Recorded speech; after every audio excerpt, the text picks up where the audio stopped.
welcome to Insight Chat 09. It's great to have you all here today. We are again at a new place, so I hope that you are going to enjoy that you're all going to enjoy the new place. It's great to have Artem. He's loyal to us, so it's really great to have him here again. And I'm super excited for today. Jamie is going to speak a really important subject. I think that every Insight Chat we said at least once that the most important part of insights that they are actionable, but we never have spoken what that actually means. So we are going to do that exactly today. So that's the reason why I'm super excited. So Jamie, can you give us a short intro about yourself and about your work as well? Yeah, sure. Hi everyone. Jamie. I work literally just over the road at a place called TIPi Group, which is it's a network of marketing agencies born out of originally doing SEO about 10 years ago, and then grew into doing more kind of online digital paid media. And then we grew a web development agency, which kind of formed this group. So we have a bit of a group now, and then grew a third agency, which does voice experience. So things like skills for Alexas and Google Homes. So I work in the insights team there across all the different agencies, but mainly focused on media. So consumer profiling, competitor analysis, helping our clients better understand the landscape and what media channels they should be active on. What I've realized today already is that insights means very different things to different people, but we're essentially a small research team within a larger media agency of about 60 people. So yeah, very focused on that, trying to ensure that the work we do helps our clients make their media work harder. Again, I think something that I've found speaking to people in the industry is everyone comes into it in very different ways. I started out as a copywriter, working for a travel company, and then joined an agency working for their internal marketing team, and then started doing new business and started like looking into research for new business pitches, which is when I got interested in insights. And then during 2019, 2020, kind of launched an internal insights team and have just grown the team since then. But yeah, came into it kind of quite randomly, I suppose, but kind of fell in love with it and feel like I'm still learning a lot about insights every day and meeting new people being like, oh, this is what insights is to me, this is what insights is to you. It's very different. But yeah, it's been great to meet people here and discuss it. Okay, that's great to hear. So we have three themes for today, and first one is what we covered when we had the initial chat with Jamie. He said an interesting thing that recently they rebranded the insights inside. So can you tell us a little bit more? What was the reason, the whole story behind that, and let's chat about that. Yeah, so it's a process where it's underway at the moment, okay. And it's all to do with trying to productize insights better. So we're essentially packaging up a lot of what we do as media intelligence, because I think what we realized was that insights was being used across the business in very different ways as a word. I'm particularly interested in language. Coming from a copywriter background, I was like, okay, so our SEO team, they provide insights for their clients every day. Our paid media team provide insights for their clients every day. And it was really muddying the water around what are insights, what are we doing, how's what my team is doing, the research team, how is that different to what the other teams are doing? So yeah, packaging up as media intelligence, it's a process that's ongoing. I don't know if it's going to work. If it's going to work. I'm quite excited about it because it's given us a bit more of a North Star in terms of this is what we're about. We're about helping clients make their media work harder. And we do that through providing insights, but we package it up in a certain way. And yeah, part of it is around just ensuring that we're always being actionable. ensuring that the insights always have that endpoint, which I suppose is the theme for today. And how are the clients reacting to that? So far, well. It's quite early stages, but yeah, it'd be interesting to get your opinion on it, because I think this is something we discussed before, like, what is an insight? Who is an insights professional? It varies a lot. And often I think insights doesn't work hard enough to prove its value within businesses. And it's somewhat overlooked. And it really has to try and fight for its place at the table. And it really has to fight for its place in the kind of proposal when we're proposing it to clients. So often find like insights, they're like, no, I don't think we want insights. Perhaps that's because we're not a specialist insights agency. We're having to fight for every last dollar of this money that could go towards ad spend, essentially. So we're having to fight for that. Quite often it's rolled into strategy. But yeah, it's a really interesting area, I think, around like, how do we ensure that people more often pay for it? Just to challenge you on the... Yeah, go for it. So I was thinking about this, and I think we discussed quite a lot. When I think of the word intelligence, Yeah. it occurs to me almost something you'd get from MI6. Yeah.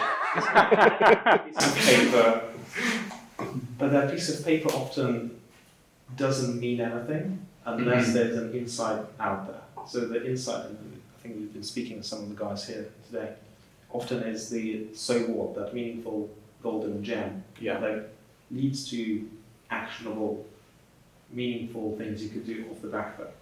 And I assume you're using intelligence given what's happening with the generative AI space right now. And I guess my concern is using intelligence means often stacking different data sources on top of one another and building that stack. But if you are providing actionable recommendations, you're almost detracting yourself from that. So I wanted to get your thoughts on all of that. It's interesting you mention the generative AI part of it. We're not really coming at it from that angle. For me, it's more about, as I said, trying to distance it from the language which is being used in other parts of the business. Yeah, and trying to carve out a space for itself on the, imagining kind of the product list. And I think this is an area that we suffer from as an industry sometimes, is we don't really practice what we preach in terms of, this is insights. I don't care if you don't know what it means, CEO, or the person who might be signing this off, but we won't experiment with the packaging, the branding. So I think packaging and productizing is a super important part of selling insights. And it's often an area that's a bit unloved, because we love the work and we know it's valuable. And actually a lot of clients know it's valuable as well, but some don't. And maybe if you can package it in a different way, position it in a different way, that'll work better. That's the idea. I'll let you know if it works. So the initial start of that was because you thought that insights is overused all over the space, and your clients, they usually assume that they are going to get insights for free from agency, right? And then you decided how are we going to make it more valuable to them, but also to reposition the insights so that they don't feel that it's a common term that everyone has, right? So what was that? So that was the initial reason why you started that, because the clients were expecting to get insights, and because everyone is doing insights and everyone is giving them. Was that the initial reason, right? Yeah, so part of it is the language point around the word being a little bit muddied, I suppose. Yeah, the main point is so much of value is in perception. Yeah. And if we can really position this strongly as saying, you are spending this money on insight, on media intelligence, on research, and whatever you want to call it, because it's going to make your media spend work harder, because it's going to really impact the bottom line. That's what we're trying to do. and like we work very closely with the strategy team, and the strategy team have the same issue. They, clients will come in and say, oh, yeah, of course you can do strategy. You can't really not. But also you want to get paid for your time. So it's all about linking it together. Okay. So we now have media intelligence with the media strategy, and then we go through to the execution, then we go through to the analytics part of it, and it all wraps together in a way that you can't, it becomes harder to do one without doing all the rest of them. Yeah. But yeah, it's a fascinating one on I think the audience here is quite a mix in terms of some people working within agencies or within brands even maybe, and some people working for specialist market research companies. And quite often we come up against specialist market research companies in pitches, like we're doing a pitch at the moment where it's us and a specialist market research agency. And our whole angle is that, look, we're both going to do the market research, but what are you going to do afterwards? Are you going to actually action that through media? And we'll show you how to do that as well. So I think that's the point of it for us, is taking it one step further into the media planning stage. So yeah, again, okay. I'll get back to you on the pitch, see how we do. So again, I love the productization of insight. Yeah. It's really key. So media intelligence, as I understand it, underpins all activities that the company does. So what role does that, in that case, play for you from a pitching perspective? Now that I'm assuming that everything that any channel does, whether it's search, social, SEO, is based on media intelligence. Not everything we do. So for example, like we have a very strong technical SEO team who go in and optimize various things about websites. Like page load speed isn't good enough. My team won't really be involved in that, but we will be involved in if they're creating content. We need to understand what content the users are going to engage with. So probably 60 to 70% of the pitches we're involved in, which is a big drain on our resource. But it's also super important and it helps us win pitches. So yeah, we're heavily involved at pitch stage. And I mean, personally, that's an area that I love doing because it's like a really quick immersion in a brand, and you've got to learn as much as you can in this one space, really kind of go into it. And then I love the pitching process. I don't know, I used to hate it. I used to be terrified of pitching, but now it's like, you can just get in there and you can win it and you can be out at the end of the week. Whereas often, a long market research project will go on for 6 months and you've got to keep plugging away. I quite like sometimes the quick turnaround nature of pitches and the camaraderie of it as well, of throwing 6 people from different disciplines into a room and really like thrashing out what the solution is. So yeah, we do a lot of pitch work, and I'm really a big fan of it actually. Good. Okay, so let's switch to the main part. Yeah. So how to turn insights into actions. Yeah. Where do we start with that? Where do we start? I was thinking about this earlier today. I think the one caveat to this is you'll never have 100% success rate on turning insights into actions. That one of the, I think, the best projects my team has ever done. We completed it. It was an amazing project, quant, qual, great methodologies, really nice findings. We handed it over, presented it, the client loved it, and then like a week later, they sacked their entire marketing department. And we're like, oh God, what's going on? That wasn't us. But I think the message there is that however great your insights are, they're not always going to be actions. Things can happen. But I think the big problem is the fear of an insights professional is you prepare this amazing dossier, this amazing presentation, and it gets filed away and gathers dust. And then 5 years later, they hire another market research agency to do the same project, and nothing ever happens. So how to actually make insights actionable? I mean, one point is to make them really good, really pithy, really concise, as well as being in depth. And then the next point is one we spoke about before around creating frameworks that clients can work with. So we have this thing called the insights to action framework, where you have, imagine a y-axis, you have your market, your consumer, your competitors, and all the insights which are pertaining to them. So insight. And then along the top, you'll have all the different channels you might be running for them. So you'll have your SEO, you'll have your website, you'll have your paid search, your paid social, or even doing like out of home display, all of these things. And then with each insight, you'll go through, can be very time consuming and a bit painful at times, but go through and say, okay, what are the implications for this particular channel? So what is the implication of the fact that my audience index is really highly towards liking cats, for example? What is the implication for out of home or something like that? And you'll go through and that's ridiculous. There's no implication. But actually often it's the less obvious implications, or the ones where you're like, oh, what's the connection between that touch point and that insight, where you get really interesting things coming out of it. So we go through this process, we create the whole framework, and it's kind of like the holy grail you hand over to the client. Obviously you do the presentation, you have all the data, you have all the profiles you hand over. But this framework is something that people really seem to resonate with. And it's actually gone a long way to answering that question of like, what now? Because these are the channels we're working on. We can give this to the paid media team. They can start running these tests. And I think that's, I suppose, working mainly in digital, an area which is really great is you can test stuff really quickly.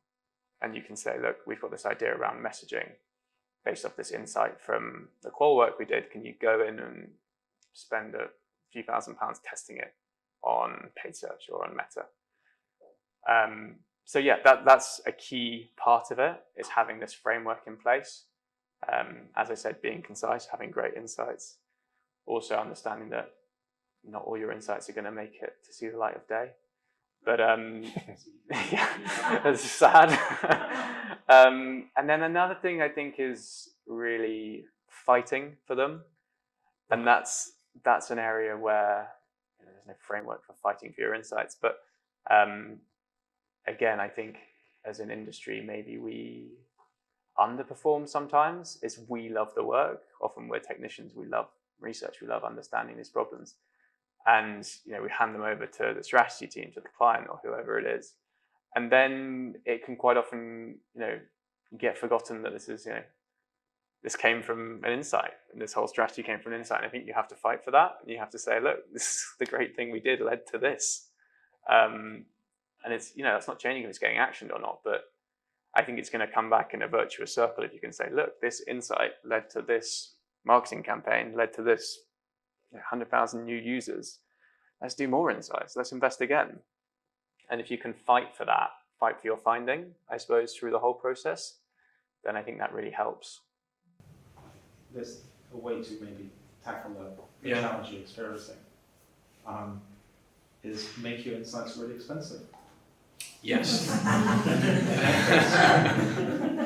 Each team is then incentivized on this, be it content, search, whoever you're influencing, to actually upsell whatever you are creating. Because that's what's likely from consultancy, again, media intelligence, is driving that very profitable margin. And that's likely the future for the media industry anyway, is that all of the activation teams, it's going to be a loss leader. It's whatever you're creating through media intelligence that can actually drive profitability for the business. Yeah, that's a good point. But I think what you've mentioned earlier, I imagine it's hard wearing multiple hats from what you said, from the analysis perspective, with a quant qual. You can be an expert in that. But how do you traverse the challenge of making those actual recommendations across multiple disciplines where you're maybe not the expert? So how do you make good recommendation across content? Maybe programmatic. How do you achieve that? Firstly, I think trying to be a jack of all trades in terms of trying to consume as much knowledge and information from the experts that you sit with. Secondly, hiring the right people. So my insights executive who works under me, I poached from the paid search team. And that's been invaluable because that's part of the reason I hired her, is because she's amazing at turning these insights that come out of our team into an action for the paid search team. So I think hiring people who've come from a discipline background is really helpful for that. I'd love to hire like an SEO person. I'd love to hire a content person. You get all these people in the team. It's kind of like you have this research area you're working around, but you all understand how that impacts other parts of the business. But yeah, part of it is communicating, I think, with the people who work in disciplines, and even like not just the head of department or not just like the directors, but sitting with the execs who are working on the account day in, day out. I think that's often where the insights come from. There's like that old Audi story of the Vorsprung technique. It's like something that they saw written on the wall of the factory or something like that. But it's kind of the same in digital. Like you go sit with the execs who are optimizing the accounts every day, and you see like, oh, what's that you're doing in there? That's maybe where the insight comes from. It's not necessarily a research program that you're running. It's just like seeing how people are doing things. Like, okay, maybe the insight is that. And in terms of ownership, so let's say you're 80-90% ready with the research, the recommendations. Do you touch base with some of the channel leads that also maybe then are having to activate whatever you have prescribed? Yeah, absolutely. It's a really important part of it is touching base with them and saying, look, I had this idea about what we might be able to do with a Reddit campaign, for example, but like, is that actually possible? Because sometimes it's not, like not everything you think might be possible is. So yeah, double checking everything with the experts from the discipline teams is really important. And also the strategy team, just to make sure that ultimately everything in this matrix is going to add up to your overarching media strategy. I think is really key as well. So because the recommendation for channels, that sounds that strategy is involved a lot, right? And other teams' accounts as well. So who do you have like? So which teams do touch the framework of actionable insights? Every team, hopefully. Every team should have some kind of input into it. And it won't necessarily be that, that's something that like is part of their job role, that they have to impact these things, but it'll more just be, I'll go sit with them and say, look, these are what we think the implications are. This is what the research says. These are what we think the implications are. Do you agree? And take 5 minutes of their time for them to say, yeah, that's a great idea. No, that's not going to work because of this technical thing. So it's something that the insights team has ownership of, but it's got to get impact from other people around the company. And then, ultimately, after it's handed over to the client, it's got to be bought into by different teams there. It's got to be, if it's website recommendations, it's got to be bought into by the website owner. He's got to brief in the dev team. The whole thing takes a lot of time. But I think having these process frameworks in place does help towards getting that actionability up a little bit and really making these things happen. Do you have a favorite maybe case study that you have taken from insight to activation to outcomes? Yeah, this is a bit of a weird case study because it's not typically what we do. But I'll tell it anyway because it's kind of interesting. We had a client who came to us they wanted to be the UK's first ultra luxury sake brand. So sake being the Japanese rice derived drink. And they came to us and they had this, they had the liquid, which we tasted, tried the liquid's amazing. And they had this bottle, which was a samurai sword, a glass samurai sword, which they'd spent loads of money developing. And actually the branding team who were working on it were a partner of ours, and they came to us and said, look, we need some insights on this. We need to understand what the consumer attitudes are towards sake in the UK. And then ultimately, it's just going to lead into media, but it's also going to lead into branding.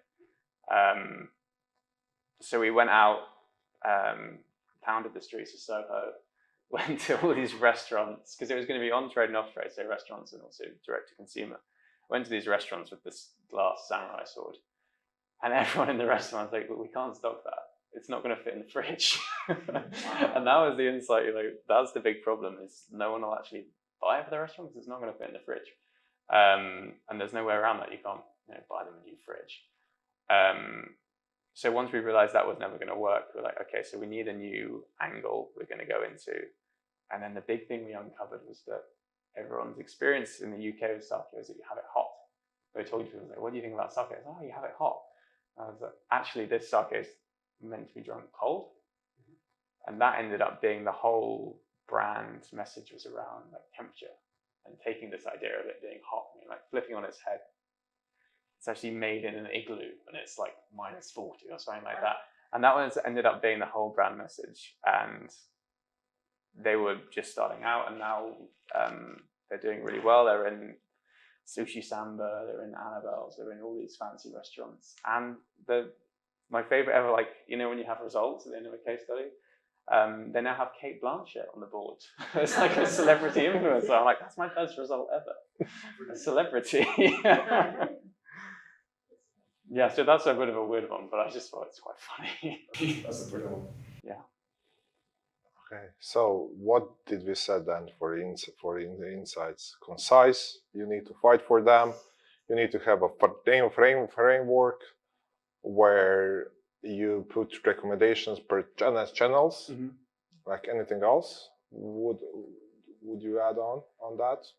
You need to, I think, set some parameters of what insights are and are not, in terms of we need to know what the kind of areas we're going to influence are before we even set out with the project, before we get to the briefing stage. So that comes from a client discovery call or from their brief or both? I'd say both. I think there's an issue, or a kind of thing I'm grappling with at the moment, is quite often, I don't know if other people have this experience, people come to me and they say, I want some insights. What intelligence? Hey, you want intelligence? You want intelligence. But no, it's like, okay, so I'm doing a QBR, like quarterly business review for this client. We want 5 pages of insights. And I think, if you want good findings, you need good briefing and you need good parameters. You can't just come in and say, like, I need some insights. You need to say, like, what are the questions that we're asking? What are the things we might want to know? Like, are we asking about consumers, competitors? And like, give a better brief, get a better response, I think is the key thing. So training people internally to think beyond, I need some insights, to thinking about what they're actually trying to get out of it, which is not just 5 slides for the beginning of a deck, it's something a bit more than that. I think that's a key part of it. And something that I'm sure other people in agencies have had issues with, that insights get condensed into an exciting way to start a presentation rather than something that's really going to impact the media strategy and beyond that. Yeah. So have you created an internal process for an insights briefing form and maybe an external one for clients also? Yeah, both of those things exist, but getting them into common utilization is more challenging. And equally, you never want to be the person who's turning down helping your colleagues. They're like, I'm not going to help you because you haven't done the briefing form. So yeah, it's all about getting people to comply to the processes. But you need to temper your enthusiasm and not get carried away. Just like, I'll go do some insights right now. And really, as you said, price yourself higher. Price people out of the market if they don't really know they want to buy it, I think is a key part of it. And it's a really interesting insight around if you want the output to be good, make it expensive, and then everyone's going to buy into it a bit more. Yeah. You said you need to fight for insights. Yeah. I really like that because I was a fighter before. But who do you need to fight? Everyone. Show me. So is that internally, externally, both? Which teams usually, give resistance? I think it's both. I think for me, it's more internally. Oh, really? Okay. It's about having a seat at the table for insights. About, as we're saying, increasing the value by saying, look, this is an essential part of what we do. It's the seed of what we do. It's like everything else is wrong if the insights are wrong. Yep. So I think part of it is trying to make your senior management team understand that, trying to make your client services team understand that and assign enough value to the service. So yeah, not so much fighting clients, although sometimes fighting clients is quite difficult, but fighting internally to A, get that seat at the table, and B, get the recognition, get people to say when a campaign does well, it's not just the execution team who've been working long hours, it's the strategy team and it's also the insights team who've started the whole process. In an external sense, I think, yes, you do have to fight, but in different ways. And part of it is having really great product that people find irresistible. Having those sexy outputs that people want to put on the wall or whatever is a part of it. And I think actually my journey through insights, a lot of it has been learning that the visual aspect is so super important. I don't come from a design background. I come from like a words background. I love language and that type of thing. But actually, I've realized over the past few years, like, you've got to make it look amazing. The content's got to be great and it's got to look amazing. You've got to do both. Otherwise, some people will look at it and they just won't take anything in because they're super visual minded. So I think part of it is that adding value by making it look great, as well as actually the content being amazing, is a part of insights that I've come to terms with. And like originally as a purist, I was like, no, this is the research. It's just on a piece of paper. It's just 5 bullet points. You've got to read them. Really, you've got to show it as well. So I think that's a part of it. And we were talking earlier about pie charts versus bar charts. This is a very insights chat. But I hate pie charts. Show it in a pie chart. Pie chart. Show it in a pie chart and no one understands what you're talking about. Show it in a bar chart and suddenly everyone gets it. Yeah. And actually the data visualization side of it is an area I'm super fascinated in. And as someone who's inherently quite bad at it, I think I have to put a lot of focus on really making sure that the visualization is the correct way of displaying that data.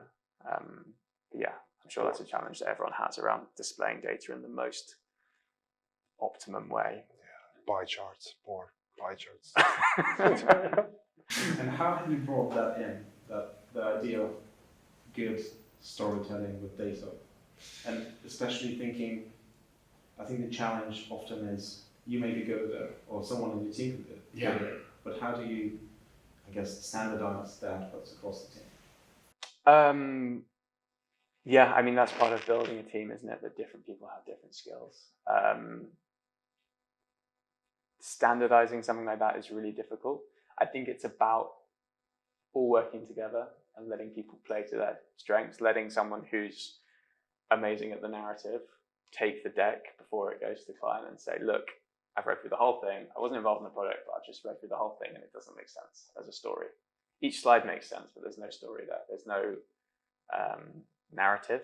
So I think having people to check the work who can zoom out a bit on it is really important. And that's part of what my team do, is like become an arbiter of quality in terms of, okay, you know, this is your amazing 100-slide QBR with all the performance data over the past quarter, but what are we really trying to tell the client apart from a million different graphs? What is the story and what do we want them to do at the back of it? I think that's part of insights. Is it's not just analyzing like customer data or consumer data, it's analyzing your client data and saying, this is the story we want to tell from it. Definitely part of it, yeah.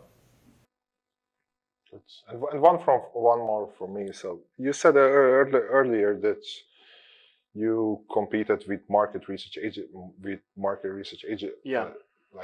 agency. And from my point of view, how can they, like it's really tough for them to compete with you guys because you specifically know the media channels, because you have also execution teams, strategy team, and they don't have that, right? So it's really hard for them to compete with you guys. Is that true or not? It depends on the brief. Okay.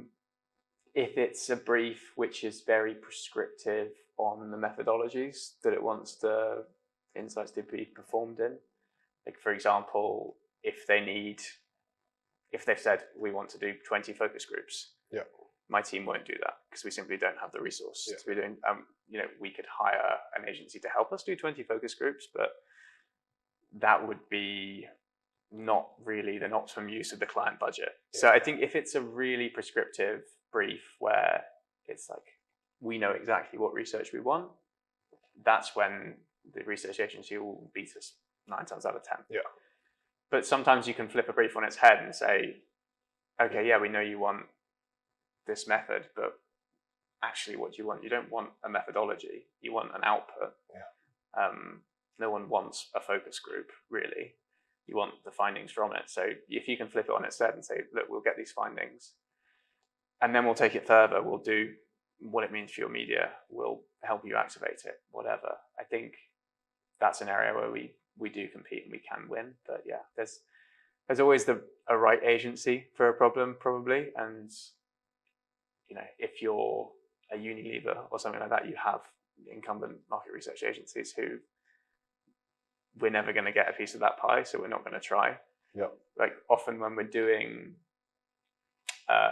research only briefs, then that's going to be for a small business who actually really see the value in the media implications part of it, because they don't have media experts in-house. They don't have even really like many marketing professionals who understand how different channels interact with each other, how you can activate across them. So yeah, I mean, there's always different horses for different courses, but I think it is a strength of ours for a research brief to be able to say, like, what now? Okay, makes sense. I imagine as an agency, you're selling a relationship for the next 2-3 years time, whatever the minimal term is, rather than maybe fighting with a research agency on a specific project, a brief.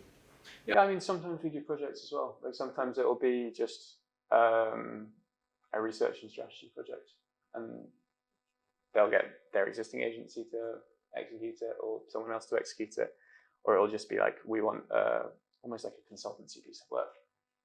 But usually, yeah, it's we'll do this big project and then we'll run media for 2 years or a year or however long their retainer is going to be for, hopefully longer. Because then you're selling a brand transformation. So Yeah. having media intelligence at the heart of that becomes so that much more important. Exactly. And I mean, that's the whole point when we were talking before about the rebrand. It's like linking it all together. That's where you add the value. It's from all the different people in the room rather than just my team. It's like all these different experts that you can pull on, and market research agencies just don't have necessarily those types of people. They have, obviously big research teams, but there's not that range of discipline-specific expertise. So yeah, I think that's the strength of agencies in general.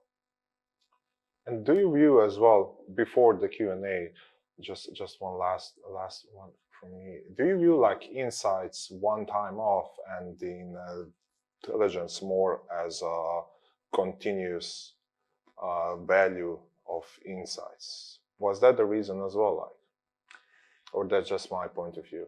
No, that is part of it. Like part of this reposition is we're building out the offering as well and offering more kind of different research services.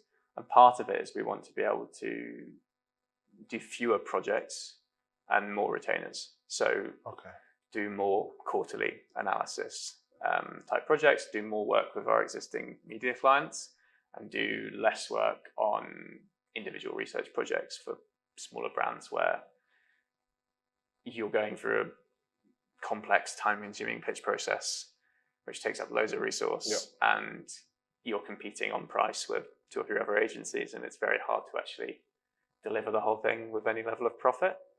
So yeah, part of it is trying to grow the number of retained media intelligence relationships we have. So yeah, that's a really important part of it, I think. And one of our key strategic pillars is, how do we do that? How do we get these retained relationships more often? Last one, if I could. Okay. So what's within the media intelligence offering? If it's a recurring, let's call it, service platform, what sort of insights and research do you offer? I see it as for areas. So survey, quant, qual. I mean, qual's a small part of it, but mainly quant. So we use GWI a lot.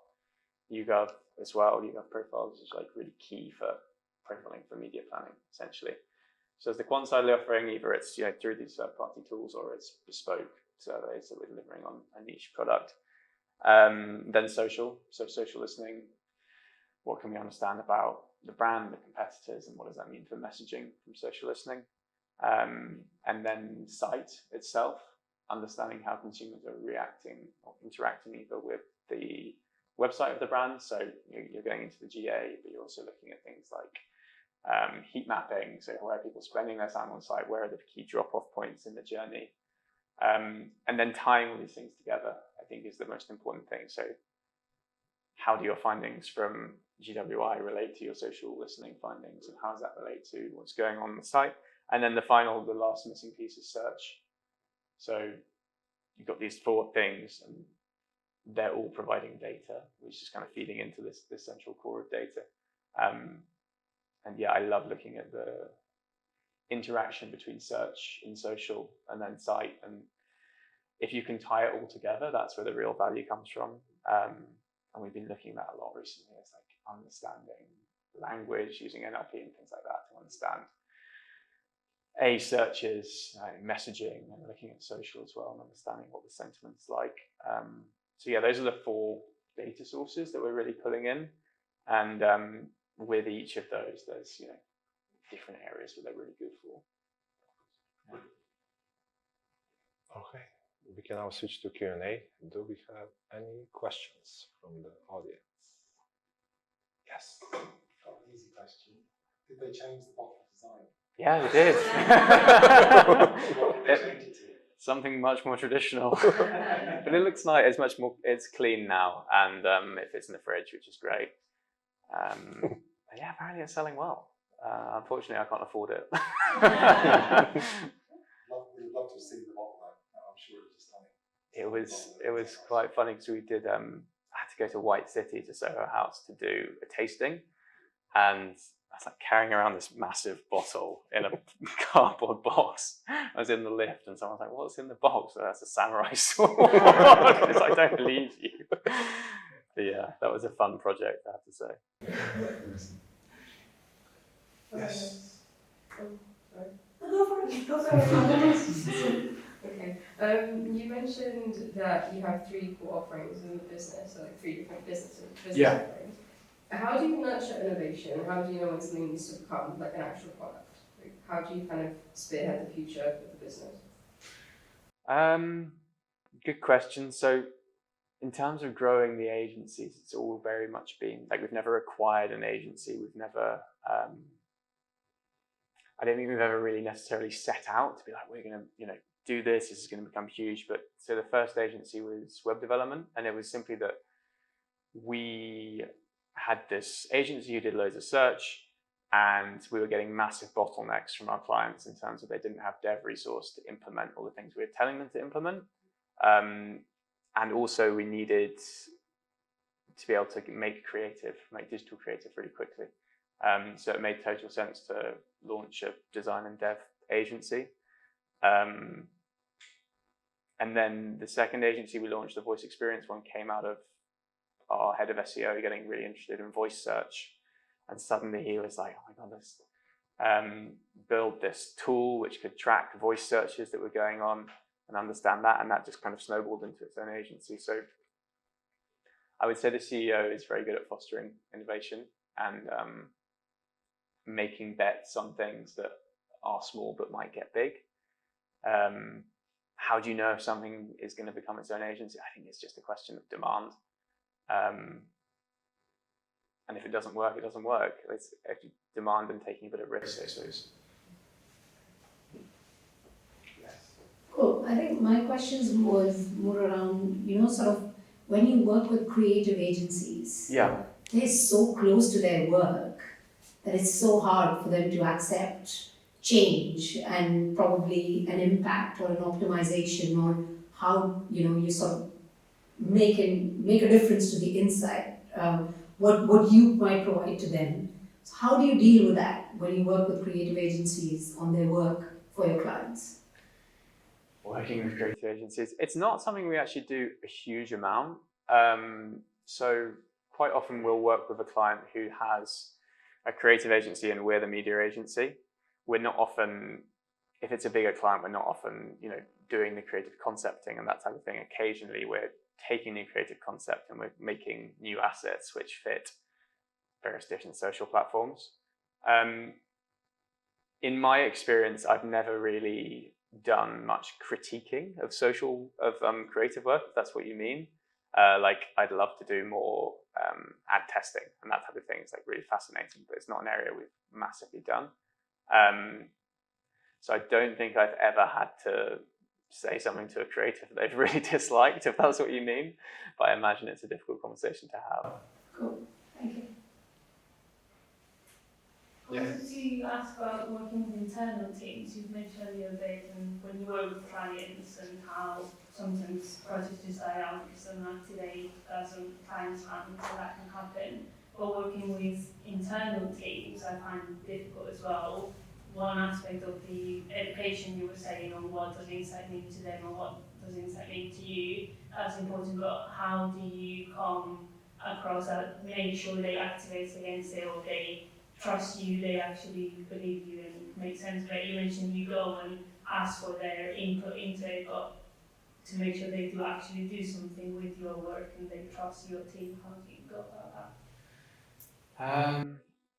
I think there's a few different ways of doing it. I think one of them is to include them in the insight process. So obviously people are more likely to activate when they feel like they've been involved in the whole thing. So include them at the discovery stage, try and include them the whole way through.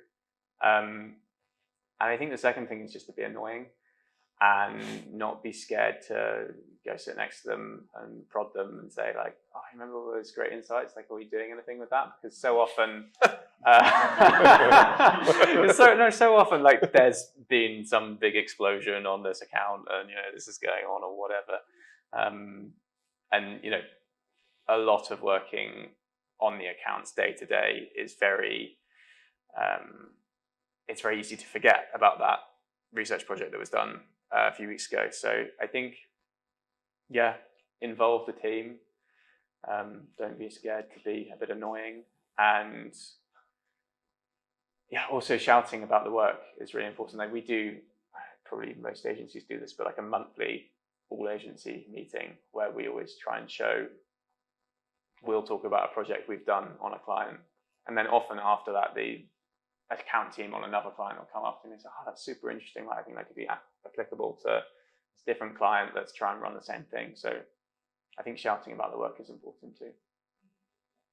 Fight them as well, right? Yeah. Yes. So Jamie, my question is, during the conversation you did mention that 10 years back when you started, it was with SEO. Yeah. And now there's a lot of focus on social listening. A lot has changed in the last 10 years. Where do you think with the advent of generative AI we are heading and what is going to change in the next couple of years? That's a good question. I think for the agency landscape, there are big implications. I was actually working on a project this week looking at consumer attitudes and behaviors with AI. And then the key finding really was that most consumers don't really care at this point. There's a lot of apathy. People are using things like ChatGPT, but actually, if you look at the media, it's very much, mainly it's really bad, a lot, but some it's really good. Whereas if you look at actual consumer sentiment, most of it is, I think the most popular was like somewhat positive, which is really pretty non-committal. So it's not impacting consumers' lives that much at the moment. But I think within agencies, particularly agencies with large executional teams, there will be a shift in the type of work that becomes important. I mean, already over the past 10 years, Google have been automating lots of the jobs that execs used to do. But there aren't less jobs in agencies than there were 10 years ago. So it's just about, I think, trying to plot where it might be going and reacting to it. But I'm fairly optimistic about the future of agencies, at least. I don't know about the world in general or the election or what's going to happen. But I think agencies are designed to be adaptable, and I think we're already adapting very well to AI. And for example, we're talking about new products, new levels of profitability you can get to, opportunities to sell new types of product. I think it's a very exciting time to be in insights for sure. If you must. Yeah. So I like the phrase "fight for your insight," or maybe you're not your word there, but fight for your insight. But it's kind of annoying that like sales and marketing and all these other big departments, you never hear that. You have to fight for their departments. So what do you think we can learn in insights from them that we can apply within our departments? I don't know. I mean, I think I don't want to generalize insights people, but we're, apart from Maren, maybe a little bit like less pugnacious than salespeople in general. But it's an interesting parallel with like digital marketing in general, like the idea of last click attribution, if you know what I mean. So like the last channel who touched the user is the one who gets the credit for it. And that often happens in businesses as well. It's like the salesman just sold that. And they're like, oh yeah, I got all the credit. Whereas, it was the marketing team who did the bit before and the insight team did the bit before. So I think we can, I'm sure we can learn from the sales team, but also it's about educating the whole business on how value flows through. Not easy to model the impact of insights on sales necessarily, but getting buy-in from senior stakeholders, that type of thing. But yeah, it's definitely always going to be difficult, and sales are always going to be fighting with marketing.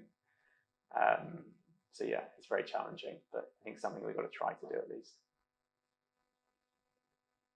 I think we're going to wrap there. Thank you so Great. much. Thank you. It was amazing.